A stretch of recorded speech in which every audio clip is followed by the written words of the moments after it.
আজকে রাজ্যসভার সাংসদ নিশ্চয়ই, কিন্তু আজকে আমার স্কুল সিনিয়র রুক্মিণী মল্লিক আপনাদের কোয়েল আমাকে সাপোর্ট করতে এখানে এসেছে এবং দীর্ঘ 22 বছরের তার এটা প্রথম ডেবিউ।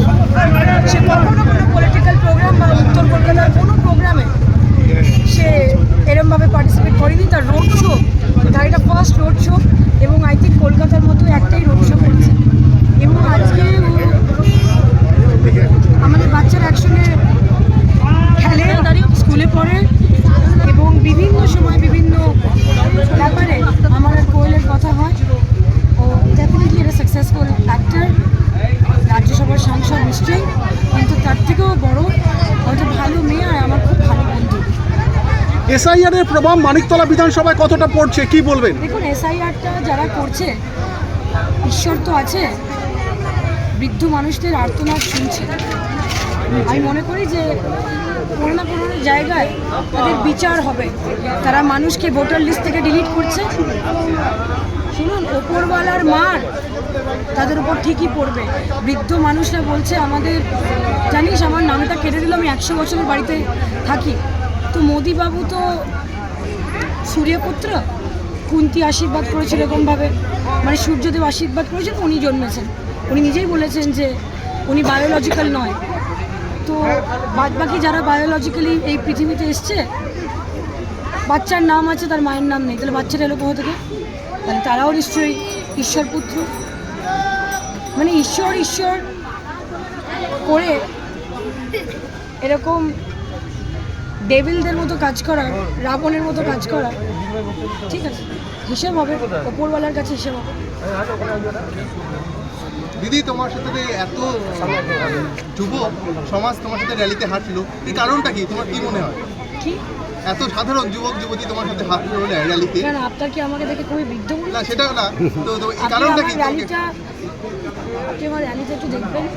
যুবক যুবতী, বাচ্চা, ছোট, কচি, মেজো সেজো, ছোট খোকা, বৃদ্ধ মহিলা, দিদা, আস্তে আস্তে সব থেকে হায়েস্ট বছর যদি দেখুন, উনি যখন দাঁড়িয়ে আছে ওনার 90 ইয়ার্স, এবং স্পেশাল লোক যারা ক্রাচ নিয়ে হেঁটেছে, যুব বাদেও সবাই হেঁটেছে, পুরো সমাজ হাঁটছে।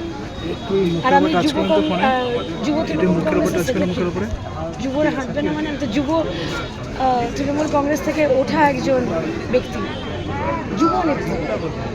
দিলীপ ঘোষ বলেছেন যাদের এসআইআর এর নাম বাদ গেছে তারা দেশদ্রোহী, কি বলবেন? দেখুন, আমি ওনার ব্যাপারে কোনো মন্তব্য করতে চাই না। তার কারণ উনি যে ভাষায় কথা বলেন, আমি ঠিক সেই ভাষাটা, মানে উনি যা বলেন আমি সেটাকে খুব একটা মানে কনসিডার করি না। উনি হয়তো নেতা, বড় নেতা হতে পারেন, কিন্তু ওনার মুখের ভাষা। ভোটে জেতার পর কি করতে চাও? কত কিছু করতে চাই, তোমাকে বলবো কেন? মানিকতলা বিধানসভার জন্য কি প্রতিশ্রুতি রাখবেন? দেখুন, প্রথমেই ডেভেলপমেন্ট, এডুকেশন, মানুষের ডেভেলপমেন্ট, মানসিক ডেভেলপমেন্ট। এই যে লোকে বলে না যে আমাদের দেশে কাজ নেই, কাজ নেই, কাজ নেই, আপনাকে আমি প্রতিশ্রুতি দিলাম এবং আপনি আমাকে এই বুম ধরে কোয়েশ্চেন করবেন যে কত ধরনের কাজ এই মানিকতলা বিধানসভায় মানুষ করে আর করবে আর করতে চলেছে, আপনাকে আমি নাম্বার গুনে দেখিয়ে দেবো।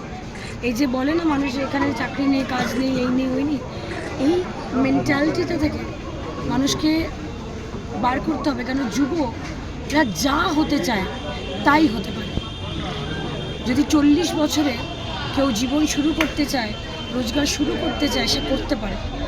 যদি 50 বছরে কেউ ভাবে আজকে আমি একটা কাজ করব, সে যদি মন প্রাণ সব কিছু ফোকাসটা করে, ডিটারমাইন্ড হয়, হার্ড ওয়ার্কিং হয়, সে যে কোনো বয়সে যে কোনো কাজ করতে পারে। আমি বলছি না যে সে 50 বছরে পিটি ঊষার মতো দৌড়াবে, কিন্তু যে কোনো মানুষ যদি কোনো কাজ করতে চায়, তার চাই একটু সাহস, একটু সহযোগিতা, একটু সাহস, একটু সহযোগিতা, রাইট ডিরেকশনে একটা কাউন্সিলিং, তারপর সে কাজটা করতে পারে। আপনারা সাংবাদিক, এই যে আপনি এটা ছোট মেয়ে, ও যে বুম ধরে দাঁড়িয়ে আছে, ওকে কি ছোটবেলায় 10 বছর বয়সে কেউ জিজ্ঞেস করেছে তুমি কি করবে? ও কি বলেছে ও সাংবাদিক হবে? তো আপনাকে তো শুধু একটাই ধরনের চাকরি আছে, আর কোনো চাকরি নেই? এটা হতে পারে? আমি তো ইন্টেরিয়র ডিজাইন করতাম, আমি একদিন ভালো কোভিড হয়েছে কি করব, তো দেখলাম এটা শিখবো ওটা শিখবো, 3-4 রকমের জিনিস শিখলাম।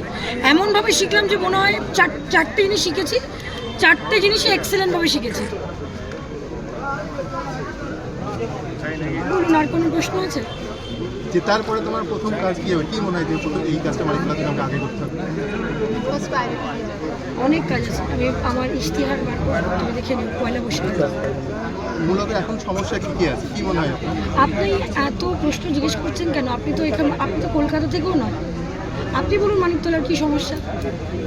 না না, আপনি আমাকে বলেন আপনি 5 ঘন্টা ধরে এসছেন আমার ইন্টারভিউ নেবেন, তা আপনি কি জিজ্ঞেস করতে চান? আপনি তো আমাকে একটাই জার্নালিস্ট, আপনি আমাকে 5 বার ধরে 5টা কোয়েশ্চেন, মানে 5টা খেপে জিজ্ঞেস করলেন, 25টা কোয়েশ্চেন হয়ে গেছে। আপনি কি আমার সঙ্গে কন মেলাইগা কবরপতি খেলছেন? তাই না? বলুন, অন্যদেরও সুযোগ দিন। মানিকতলা তুমি জিতবে তো এটা শিওর, কিন্তু ফার্স্ট পাইলটে কি হবে? যখন জার্নালিস্ট বলছে তুমি শিওর, এবার শিওর বলেই তুমি আমাকে বুম ধরে বলছো, তাহলে তো আমি শিওর, আরও শিওর হয়ে গেলাম। তুমিও যুবতী, তুমি কোথায় থাকো? আমি এই 14 নম্বর ওয়ার্ডে। এই ওয়ার্ডের জার্নালিস্টের মুখ থেকেই বেরিয়ে যাচ্ছে আমি জিতছি। Thank you so much. একটা লাস্ট পিক আমার সাথে হবে। হ্যাঁ, পিক দেবো তোমার সঙ্গে। আর তুমি আমাকে বলো, সাজেস্ট করো যে কী কাজ করতে পারি যাতে তোমার মতো যুবতীরা খুশি হয়, তোমাদের কোনো কাজে আসতে পারে। বলবে, করবো, যা বলবে করবো। অবশ্যই। কাজের কোনো লিমিটেশন হয় না যে 1 থেকে 10 কাজ করবো, 1 থেকে 100 কাজ করবো, 10টা ইশতেহারে ছাপাবো, 10 থেকে 100 নম্বর মানে 90টা কাজ ইশতেহারের বাইরে করবো। প্রতিদিন কিছু কাজ করবো, যে যা সাজেশন দেবে সেটাই করবো। করবার অসুবিধা কী আছে? কাজের তো কোনো লিমিটেশন নেই। 5 বছর মানুষ 5 বছরের কাজ যদি একটা খাতায় লিখতে পারতো তাহলে তো হয়েই যেত। উপন্যাস যেন লিখতে পারি, ইশতেহারটা যেন এই 2031-এ উপন্যাসের মতো দিতে পারি।